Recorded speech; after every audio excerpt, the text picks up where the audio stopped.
Hello guys, দেখো আজকে আমার দাদা চলে এসছে এখানটায়। প্রথম চলে এসছে, এই দেখো প্রথমে চলে এসছে আমার থেকে। এই দেখো এখানটায় কাজ করছে একা, আর আমি এখনই এলাম। এই দেখো কি বলছে, দেখো ভিআইপি আমি।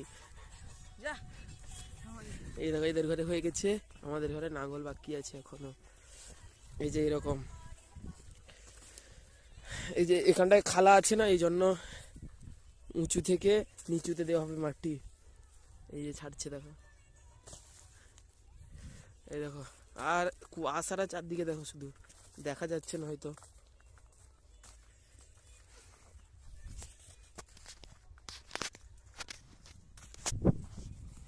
এই যে আমার অস্ত্র এখানটায়।